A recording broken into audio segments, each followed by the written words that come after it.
this episode on the cultural contributions of the Guptas. In our last episode, we had looked at the social conditions prevailing during Gupta rule.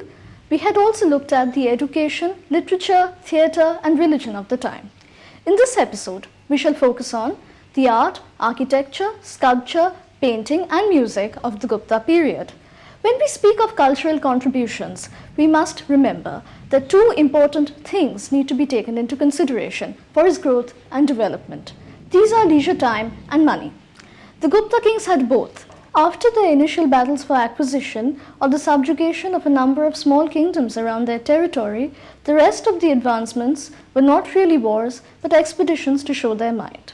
Thus, the Gupta kings were able to patronize artists and intellectuals during the high noon of their reign. The Gupta period marked a watershed in Indian culture. Gupta art is characterized by restraint, combined with a great sense of beauty and discipline. The artists in the Gupta era excelled in architecture, sculpture, painting, and music. Even the coins issued during this era could be termed as pieces of art.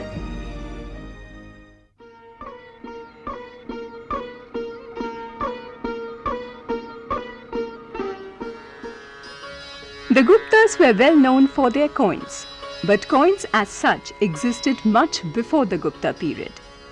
Gold coins were first introduced in the Gupta period by Chandragupta I. The Gupta kings minted these coins. Prior to Guptas, the coins seem to have been somehow hammered into existence, but with the Guptas it attained the status of art of the second order. Chandragupta I gazes into the face of his queen Kumara Devi. Samudragupta seated on a throne. Chandragupta II sliced the rhino. Kumaragupta I rides on an elephant. Coins reflect the lives of the rulers.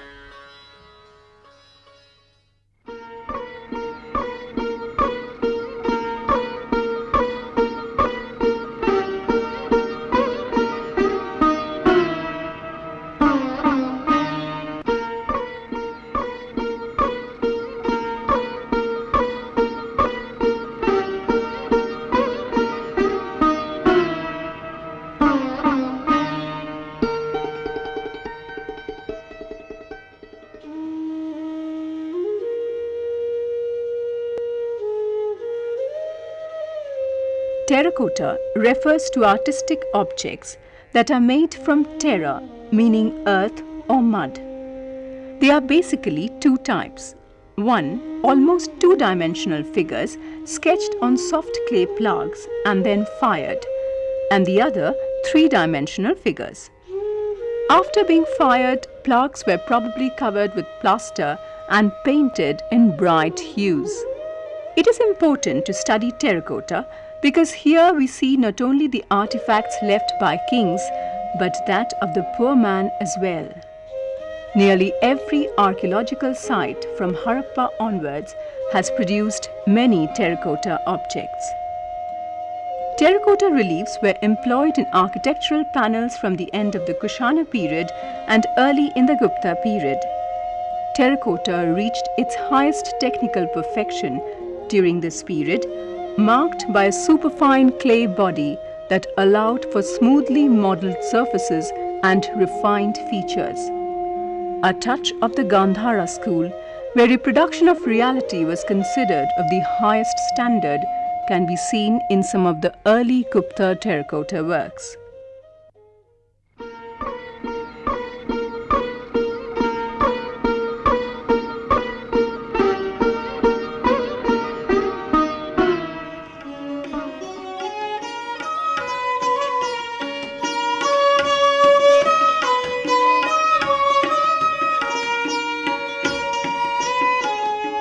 Plastic arts and architecture depend greatly on religion because they derive their material from religious traditions, customs and beliefs.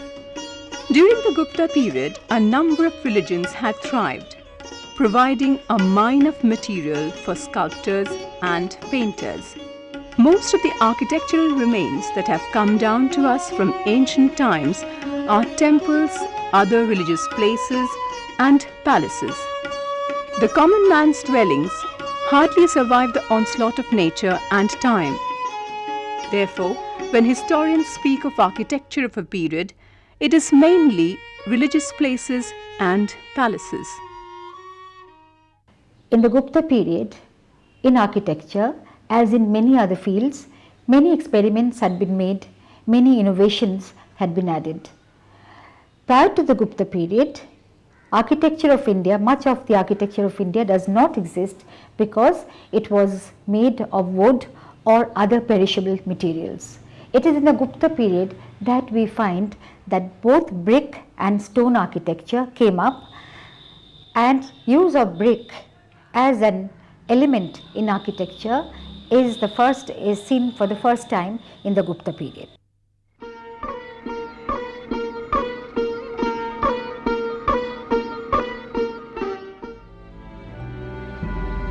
Between the Harappan brick structures and the fragments of Mauryan wooden decorated pillars, all we find are the stupas.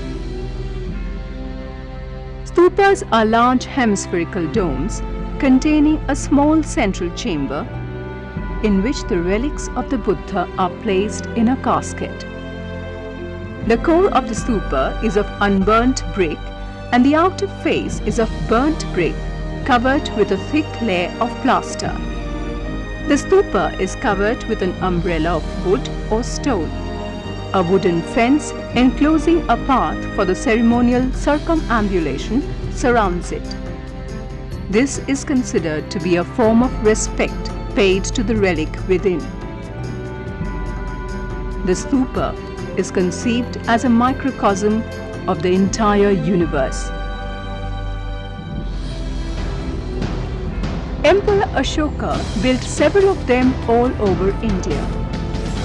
The Guptas spent a lot of energy and wealth in enlarging the older stupas.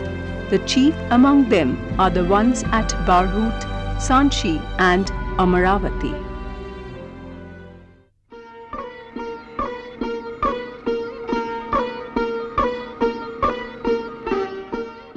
Temple architecture was a new innovation which was added in this period. In the Gupta period, the religious innovation was the rise of personal gods, and the relationship between the deity and the devotee was very, very intimate. To represent that intimacy, Gupta temples had a small Garbhagriha, and it was very small, not as enormous as the Chaitya in a cave. And these temples were built of bricks. Sometimes they had terracotta decorations in the exterior, and we have come across two such temples, that is the Devgarh temple and the Bhitargaon temple. The Devgarh temple has both brick and stone and plenty of terracotta, but the Bhitargaon temple is the only brick temple which has come down to us from the Gupta period, although they are in a very bad state of decay. Use of terracotta had been a special forte of Indian architecture. Experiments had been made from the Harappa period, and as time went on, there were more additions to the terracotta tradition. We find this terracotta tradition reaching a very great height in the Gupta period, and they were used profusely in the decoration of the temples. One thing which has to be remembered, the Gupta period was a period of experimentation so far as temple architecture were concerned, because the artists and the masons were not yet used to this kind of architecture. So we find that the process of experimentation which was started in the Gupta period, that was carried on for a very long time, for millennia in the history of India. And these temples have had images inside, and the roofs were inevitably flat.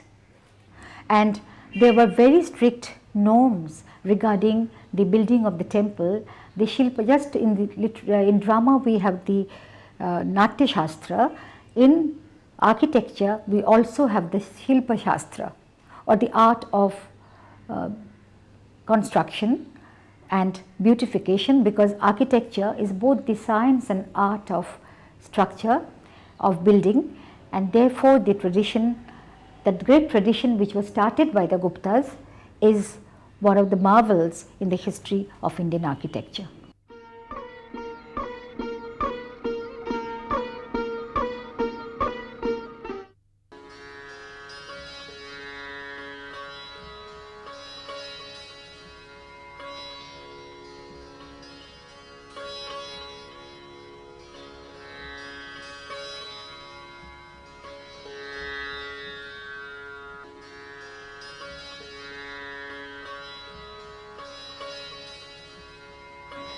As in the field of architecture, also in the field of sculpture, the Gupta period was a period of many experiments, of many innovations, of development of the styles and the schools of art already existing.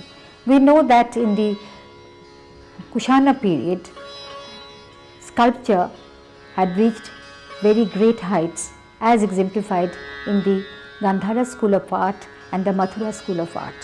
But as again we know that the foreign influence, the Greco-Roman influence, was very strong in the Gandhara art, to some extent on Mathura school of art also. But in the Gupta period we find that a gradual indigenization, a gradual enrichment of the process which had started earlier had reached their culmination. Buddhistic religion had played a very important role in the evolution of the Gupta art. And one thing which we have to remember, that in literature the work was done by the elite. It was the social elite or the intellectual elite who had been responsible for the literary works in the Gupta period. But these masons, they did not come from the literate circles of society.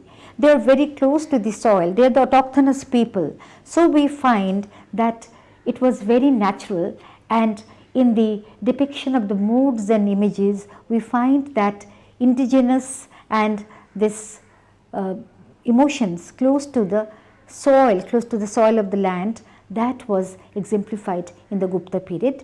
And we find that more importance in the Gupta art was given to not to the form. Of course, the form reached its, form was very perfect in the Gupta period, but the inner expression was very important, and that is why the Bodhisattva images that we find in the Gupta period, they are so immensely well known in the world.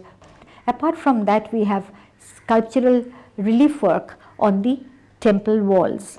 Cave architecture, cave sculpture, relief work was also not given up totally in the Gupta period, but we find that the emerging deity of the Gupta period is Vishnu. The great source of information, inspiration is Vishnu. The Bhagavata and Shiva, both are very important, but as I said, the overwhelming figure of the Gupta sculpture is Buddha. And Jainism is also not lost to this cultural tradition as well, and we find the great Gomateshwara image, or the statue of Gomateshwara in what is Karnataka today, that is found.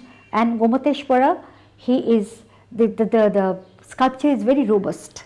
We find that Bahubali is again represented as a human being who is aspiring for reaching greater heights in life, and we find that he is so engrossed in his meditation that plants, creepers have grown covering his feet coming up to his knee, and this also shows that he is half embedded in this earthly world, and he is trying to come out of that and reach new heights in salvation.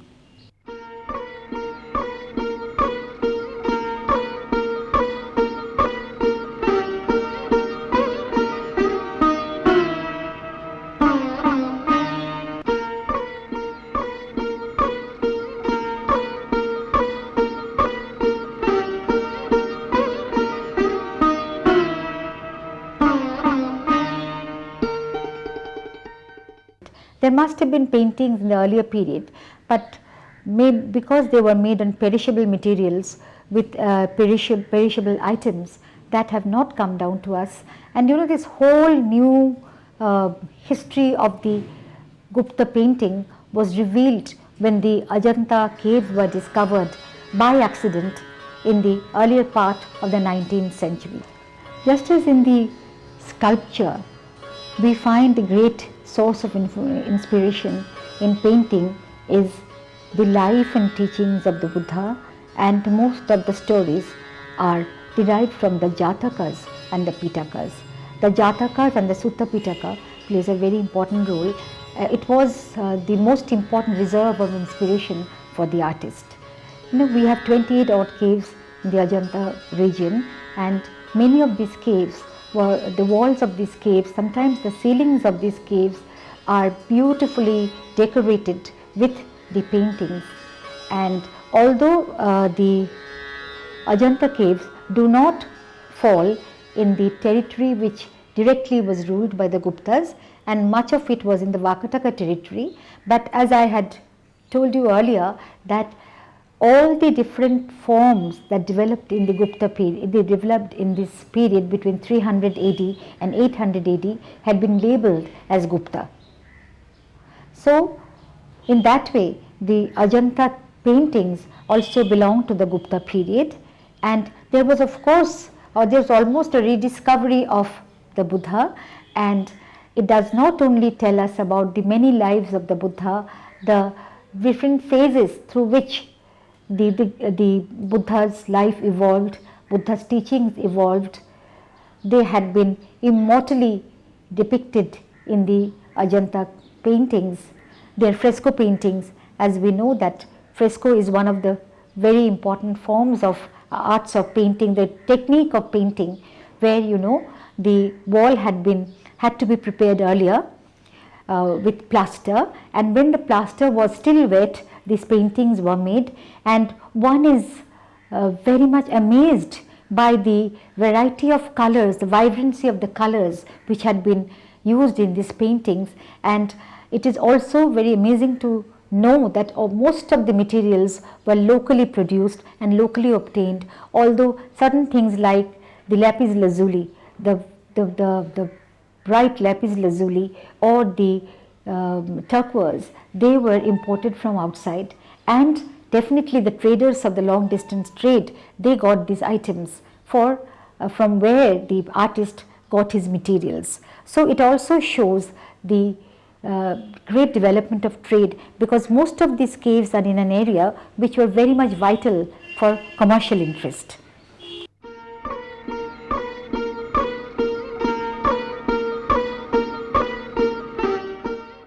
Vatsayan has referred to 64 kalas which were prevalent during this time.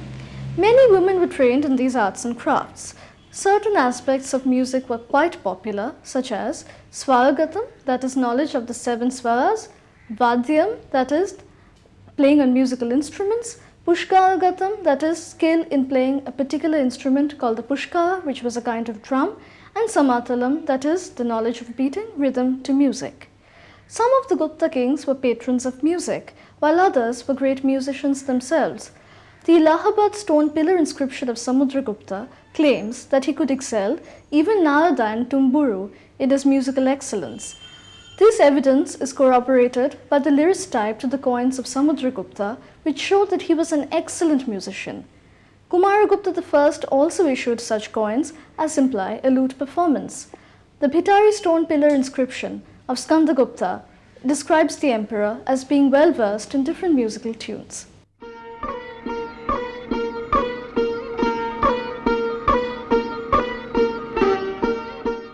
In these two programs, we have discussed the immense contribution of the Guptas in every aspect of culture, be it art, architecture, sculpture, music, painting, religion, and even theatre. This brings us back to the original question, that is, can we regard the Gupta age to be a golden age in Indian history?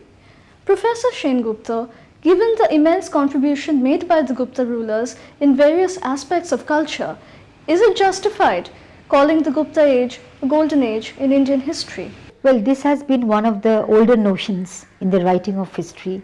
When in the colonial period, the psychological hurt that was inflicted on the people of India by the so-called inferior British culture, and also this constant reference to the great Elizabethan age or the great Periclean age or the great Augustan age. The nationalist historians, they also wanted to locate a golden period in the distant past somewhere in their history. So therefore the obvious choice was the Gupta period, which had reached great heights in many fields which we have already overviewed. But these golden age, dark age notions are the discarded notions of history, modern history writing. Definitely, so far as many of the excellence which the Gupta period had reached was not matched by some of the objective situations. And the disparity which we find in the social circles, that is the disparity between men and women, the position of women in the Gupta period, we have seen that many of the vices of the society had penetrated and had been established, institutionalized in the Gupta period. Sati had come in, child marriage has come in, denial of education, higher education, not only higher education, even ordinary education to women had been one of the features of the Gupta period. So when half of the society was segregated, the Parda was coming in, half of the society was segregated, we cannot say that this was an ideal society. And of course, the example of Prabhavati Gupta. Prabhavati Gupta is rather an exception than the rule. She is the lone figure that we find, and for that instance, sometimes we see that the royalties, royal women, they are being figured in the coins.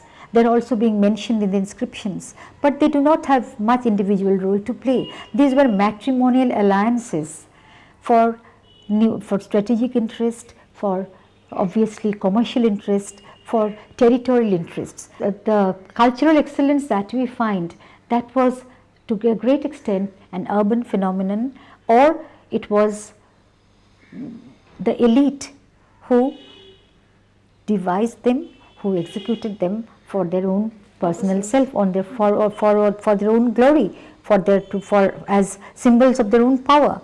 And the common people in the villages, they were not much touched by the so-called notions of the golden age or the elements of the golden age.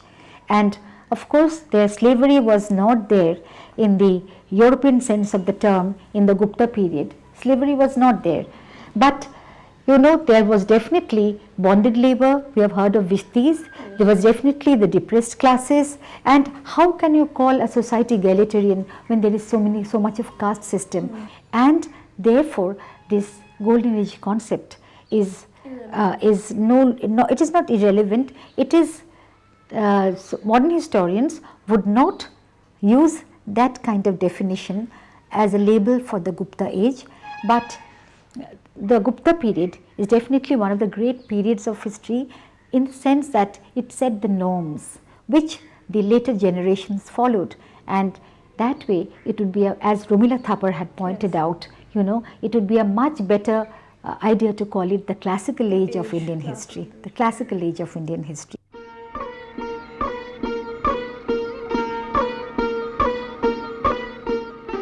We thus come to the conclusion that in spite of the immense contribution made by the Gupta rulers, we still cannot use the term Golden Age to describe this particular dynasty.